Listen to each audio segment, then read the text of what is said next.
Si t'es un athlète de football américain, ou joueur de foot, joueur de basket, ou encore sport de combat, cette vidéo est faite pour toi. Moi, c'est Rico, préparateur physique depuis plusieurs années. J'ai fait toute ma jeunesse dans le sport de haut niveau en tant que footballeur, et avec cette carrière de footballeur et ma carrière de préparateur physique, j'ai appris énormément de choses. Tout d'abord en étant préparateur physique en France, mais aussi au Canada et aux États-Unis à l'université américaine d'Army West Point, en NCAA. Et aujourd'hui, je vais te parler de stats. Comment améliorer tes stats dans ta discipline pour un athlète exigeant. Tout d'abord, sache que ton club, ton coach ou encore ton agent, il ne regarde plus du tout ton potentiel. Il regarde les stats. La distance parcourue, l'explosivité, la récupération, le volume que tu es capable d'avoir, les buts marqués, les paniers marqués, les combats gagnés, bref, les stats. Et malheureusement, aujourd'hui, dans notre génération, si les stats ne montent pas, tu stagnes et tu n'évolueras pas. Et le problème, c'est que 90% des athlètes s'entraînent dur, mais font stagner leurs chiffres.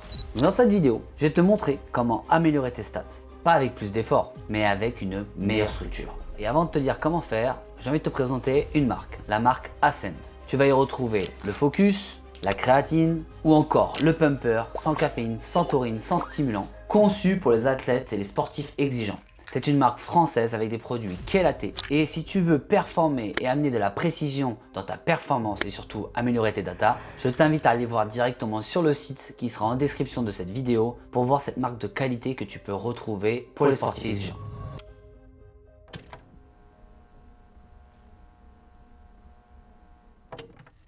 Aujourd'hui, la majorité des athlètes quand je les rencontre fonctionnent comme ça. Ils s'entraînent fort, ils mangent du à peu près et ils récupèrent quand ils peuvent. Sauf qu'ils n'ont pas compris quelque chose d'essentiel. La performance est mesurable. Donc, elle est optimisable. Tu veux courir plus vite? C'est mesurable. Tu veux être plus explosif? C'est mesurable. Tu veux enchaîner plus d'efforts et du coup être plus lucide devant le but ou devant un panier? C'est mesurable. Le problème, c'est que si tes stats ne montent pas, c'est que ton système est mauvais.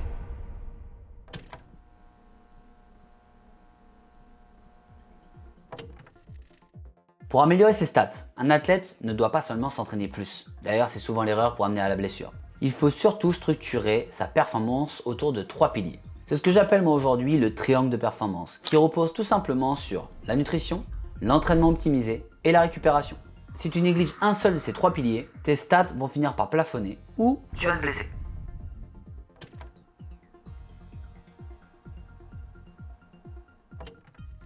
Quand je te parle d'entraînement, je ne te parle pas de faire plus de séances ou rester plus longtemps à la salle. Je te parle de précision. En terrain, en salle, développer tes qualités athlétiques en fonction de ton profil et de la périodisation. Avoir une structure d'entraînement qui te permette de développer tes qualités athlétiques. Un joueur de foot, de basket, de football américain ou encore de sport de contact, vous n'avez pas les mêmes qualités athlétiques. Donc vous devez adapter la programmation. Si toi derrière cette vidéo, tu fais le même programme que ton copain et que vous n'avez pas le même poste, pas le même profil, vous ne pouvez pas vous entraîner de la même manière.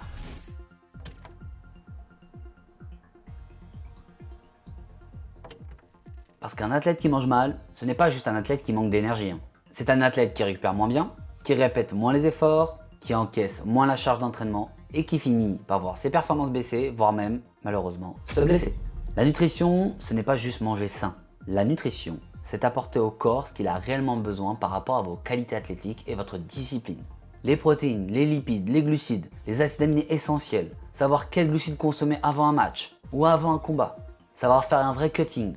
Bref, la nutrition est une base clé pour un athlète qui veut performer. N'oublie jamais que le carburant de ton corps reste la nutrition.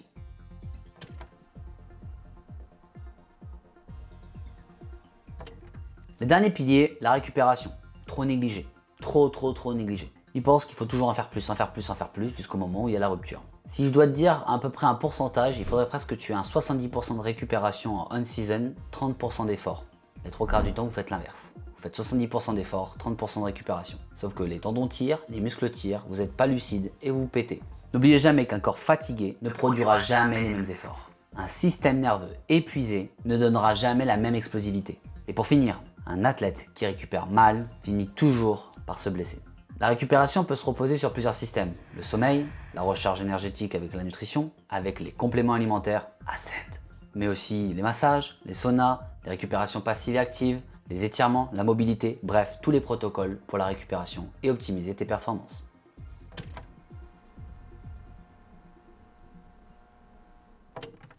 Donc, maintenant que tu as compris le pilier, un athlète performant, ce n'est pas celui qui va travailler plus, c'est celui qui va améliorer ses données, ses data de performance. Donc la vraie question c'est qu'est-ce que tu dois mesurer pour progresser?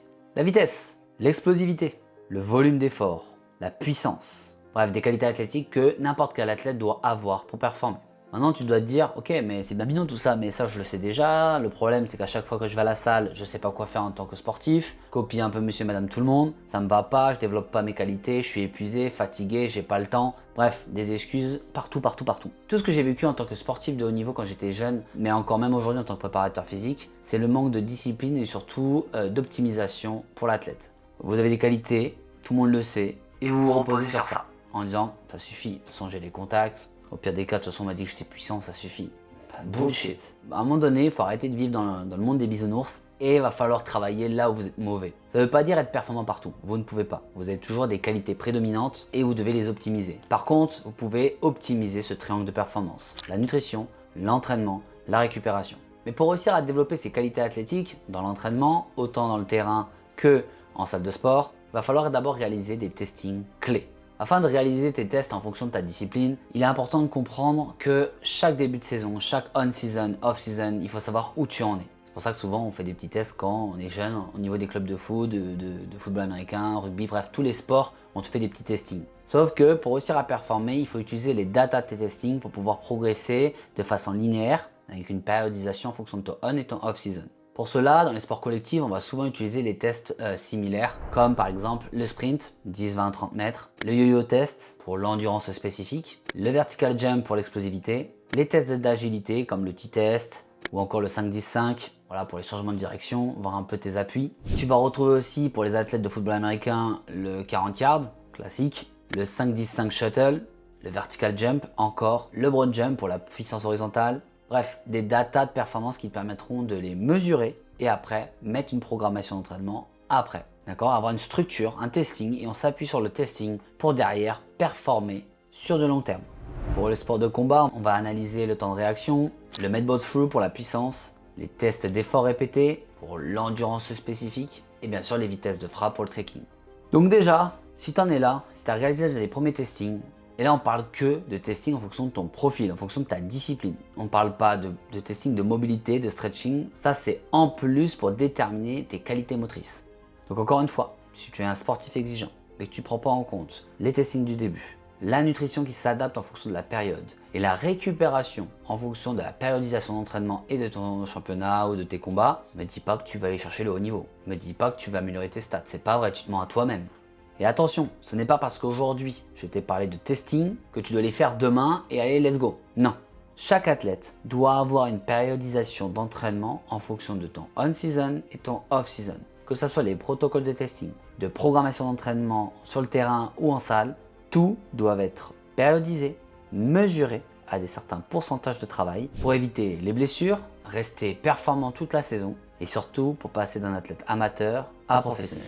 Je t'ai parlé un peu des entraînements où tu dois avoir une structure d'entraînement qui doit tourner autour de ta discipline. Rappelle-toi, je t'ai dit que tu devais avoir d'abord les testings et à partir des testings, on va travailler sur la programmation en salle et sur terrain.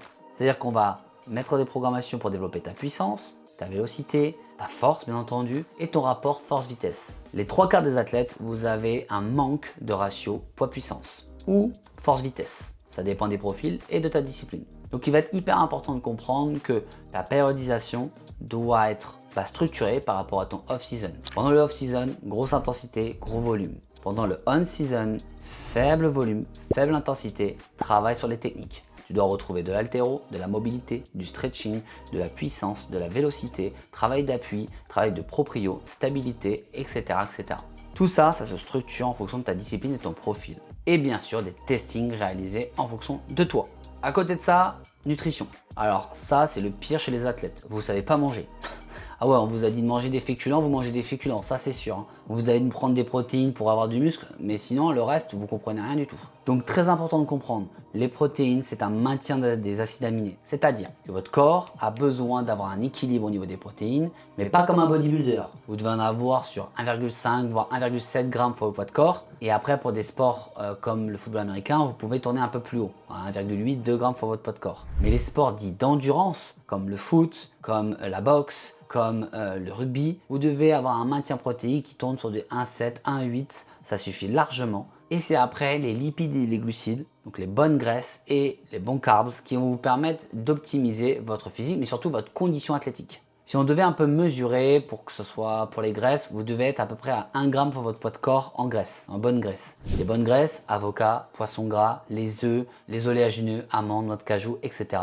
Et les bons glucides en fonction de la période. Mais c'est le reste, c'est les glucides. Et là, vous devez être en moyenne à 4, voire 5, voire 6 g pour votre poids de corps en glucides. Ouais, vous pouvez très vite monter jusqu'à 10 g pour votre poids de corps en glucides. Vous avez votre base protéique, votre base lipidique, et c'est avec les glucides que vous allez jouer en fonction de votre condition physique et ce que vous voulez aller chercher. Ça, c'est au niveau nutritionnel. Bien sûr que la répartition nutritionnelle a son importance quand vous voulez être un sportif haut niveau. Vous devez faire attention à la répartition des glucoses, donc tout simplement avoir des choix de sucre en fonction de votre match ou vos entraînements, et pareil pour les protéines et les lipides. Dernière chose, la supplémentation. Est-ce que c'est intéressant? Vu votre profil, si vous voulez performer, oui. Oui, car nous sommes tous carencés en magnésium, en vitamine D3, en oméga 3. Donc oui, il faut se supplémenter en fonction de votre profil. L'hydratation, 2 litres, c'est minimum. Vous me dites à chaque fois, ouais, mais je suis fatigué, ouais, mais j'ai du mal à récupérer, ouais, les tendons, ils tirent, etc. Si tu bois même pas 2 litres d'eau par jour, t'étonnes pas, mon pote. Genre 2, 3, 4 litres d'eau, tu peux y aller. C'est la base. Avoir une répartition nutritionnelle par rapport à vos besoins va te permettre de développer tes performances athlétiques. Premier point, classique, être moins fatigué, mieux récupérer et donc du coup, améliorer tes stats. La récupération. Les 3/4 des athlètes, vous êtes complètement raide. Pourtant, vous devez avoir un protocole tous les jours sur la mobilité. Ce qu'on appelle la mobilité des triples extensions. Cheville, genou, hanche. Si vous n'avez pas de protocole de mobilité, ça tombe bien parce que moi j'en ai créé un programme dédié pour les athlètes pour la mobilité, cheville, genoux, hanches, avoir une activation de vos articulations pour développer vos qualités athlétiques. Si ça t'intéresse, tu as juste à mettre en commentaire de cette vidéo Unlock et je t'enverrai un message en DM pour t'expliquer davantage le programme, comment il est spécifié. Du coup, sur la récupération, vous n'avez pas de mobilité, vous n'avez pas de protocole de stretching, vous n'avez aucun moment où vous faites des automassages, vous n'avez aucun protocole pour optimiser votre récupération. Erreur. Comme je l'ai dit tout à l'heure, c'est 70% du travail effectué. Donc, si vous n'allez pas de temps en temps au sauna, vous ne faites pas des fois des massages, que vous n'avez pas de routine de mobilité de stretching, vous ne gérez pas vos émotions, vous ne mettez jamais de cohérence cardiaque, vous n'avez jamais de stretching dans votre rythme de vie, malheureusement, soit vous allez vous péter, soit malheureusement vous allez régresser. Il est très important de comprendre que la gestion émotionnelle fait partie de la récupération. Si vous n'avez pas de protocole pour gérer vos émotions, vous n'avez pas de protocole pour gérer votre raideur, vous ne pouvez pas franchir un step. C'est impossible. Et tout ça, je le vois aussi depuis des années. Donc si toi aujourd'hui, tu me dis que tu veux jouer à plus haut niveau, mais que tu n'as pas de structuration d'entraînement en salle et sur terrain, que tu n'as pas une nutrition adaptée à ta discipline et ton rythme de vie, que tu n'as pas un protocole de récupération adapté à ton lifestyle, ne cherche pas. Tu ne pourras pas développer tes stats. Et surtout, à un moment donné, tu vas abandonner. Et ne me donne pas l'excuse, ouais, mais tu sais, à côté, je travaille ou à côté, c'est galère, vas-y, j'ai pas assez de thunes. Je sais, je connais la galère, je sais ce que c'était. Je sais ce que c'est quand on vous fait donner un petit chèque de rien du tout. Mais à un moment donné, il ne dépend que de toi et de ta discipline pour pouvoir franchir un cap. Avoir un protocole d'entraînement adapté à tes routines, crois-moi, ça coûte pas une blinde si tu veux vraiment performer et tu veux vraiment réussir. Avoir un protocole de récupération, pareil, je te jure que tu peux y arriver. Et avoir un protocole, justement, nutritionnel adapté à tes besoins, parle de bien manger. Toi qui te passes tous les week-ends au fast-food, je pense que tu peux mieux faire. Et attention, je ne mets pas tous les athlètes dans le même panier. Je sais que pour la plupart, vous êtes pointilleux, mais vous n'arrivez pas à franchir un step. Peut-être parce que la charge émotionnelle est trop importante.